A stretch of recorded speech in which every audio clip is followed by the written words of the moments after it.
The Zwift Racing League is the most popular recurring race series on Zwift, and in the 23-24 season, over 36,000 riders participated. Although 24-25 numbers aren't out, my impression is that numbers were down. In fact, some of my preliminary data shows turnout for round 1 was down about 20%, so I wanted to share some obvious improvements ZRL should make for a more dynamic racing experience. And feel free to share what you want improved in the comments below. I'm not calling for an angry mob, but maybe, just maybe, enough votes on an idea will lead to future changes. The first race of the season was way too early, as many of us turn to Zwift when the weather gets bad and there are no options to race outdoors. So you would think the first race wouldn't be scheduled until the fall. However, ZRL made the bold decision to kick off on September 10th. This is so early that the date still officially falls within summer. With the summer sun still shining, it can be easy for Zwifters to miss the registration date, leading to less teams participating or teams not having a full squad of 6. Although the 24 season start date wasn't much earlier than 2023, some prelim estimates show it hurt the total riders in round 1. In fact, I calculated that participation may have been down as much as 18%. And in my own America's East division, I found a 21% decline in riders for the first race of the season. While the most significant decrease was in round 1, the full 3 seasons saw a drop of 7%. And this total decline in ZRL riders is similar to the decline in peak Zwift riders with 42,500 in early 2024 and 37,500 in early 2025. Simply pushing the start date back to, say, at least October would likely increase participation and improve the experience for everyone. My theory on why it starts so early is to extend the Zwift season and have more riders paying a monthly subscription sooner. But in my opinion, it only hurts the Zwift brand as it isn't prioritizing giving users the best racing experience possible. Let me know if you experienced less competition in Season 1. But one final point to illustrate how much a later start date would help. Season 2's first race was on November 12th, and the average participation increased 60% from Season 1. And in my own time zone, it increased a whopping 74%. At the very least, this shows that Zwift won't be able to dictate when Zwift season is. Rather, the weather will likely drive riders to end their outdoor season and turn indoors for the colder months.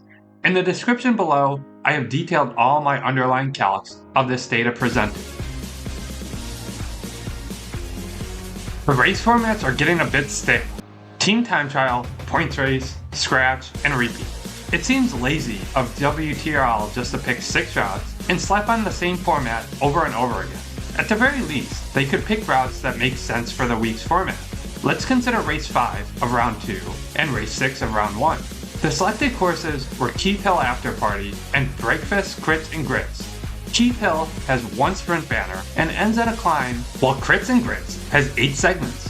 Which one do you think makes more sense for a points race? To me, the choice is obvious. Crits and Grits. It has a sprint, a short climb up the Skur, and multiple punchy efforts up the short Clyde kicker. All excellent opportunities for different types of riders to go for a segment and pick up points.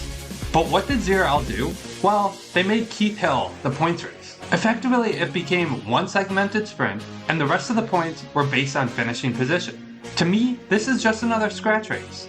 And for the Crits and Grits course, well, they took this fantastic course with something for everybody and made it a scratch race. Come on guys, flip these 2 race formats. Let's get back to the original roots of ZRL with mostly points races. Speaking of dynamic racing, ZRL is obsessed with TTTs.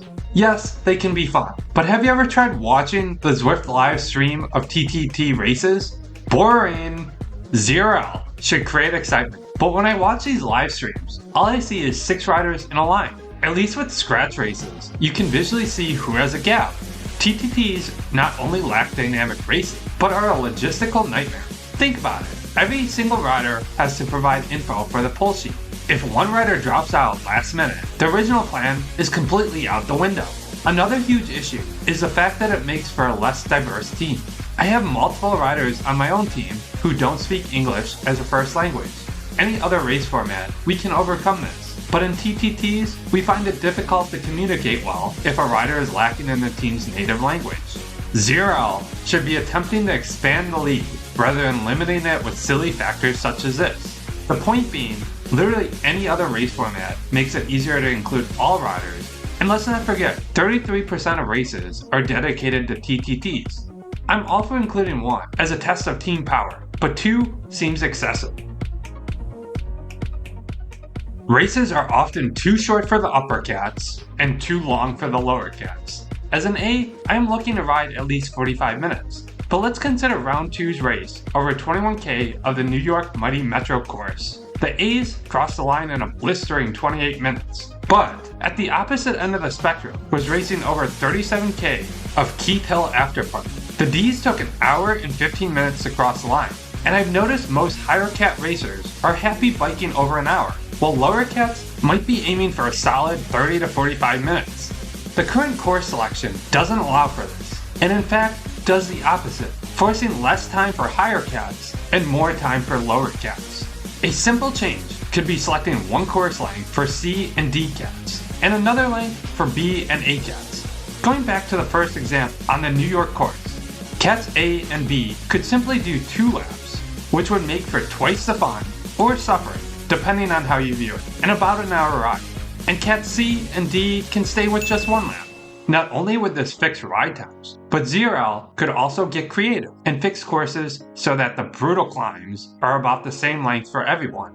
Instead of everyone riding Keith Hill Afterparty, they could simply have the lower cats ride Greater London 8 with a custom finish on Box Hill. This would result in the key climb before the finish banner requiring about the same length of time. With the current system having everyone, regardless of ability, climb Keith Hill results in vastly different experiences. Think about it. If you are a lower cat, climbing Keith Hill at 3.5 watts per kilogram will take almost 15 minutes, while an A might be able to climb it averaging 5.5 watts per kilogram in 10 minutes. These are 2 vastly different efforts. One is closer to a VO2 max effort, while the other is approaching a painstaking 20-minute effort. All I'm saying is, there's nothing wrong with tweaking course selection to better align with each cat's interests. The last fix needed is making it so riders below the top 20 can contribute more. Unless you have top 20 power numbers, it often feels like your only purpose is picking up a few points for finishing the race. And I think ZRL knows this is a problem. Remember when they announced segment battle points? This would have made your performance matter more if you finish in the lower half of the field. As currently, the riders finishing in the top 10 and picking up FAL and FTS points at every segment are scoring so many points that the difference in a rider finishing 43rd or 49th position simply won't matter most weeks. Well, ZRL scrapped this idea. Luckily for them, I have a great solution. How cool would it be if there was a green and polka dot jersey, GC, and even combativity competitions on every stage? This could be a competition each stage and within the overall season. Maybe the top 5 riders in this competition each week get bonus points, and there could even be season standings, where you accumulate points each week, and the teams with the top 3 riders at the end of the season pick up 3, 2, and 1 points to add to the league table. It wouldn't be too hard to implement. In fact, the FRR series is already doing this. This allows everyone to contribute to team performance, even if you aren't the best overall rider in your class. Although it is one of the most popular series, I think we can all agree ZRL should continue improving to combat the decrease in riders this past year. But until next time, thank you for joining.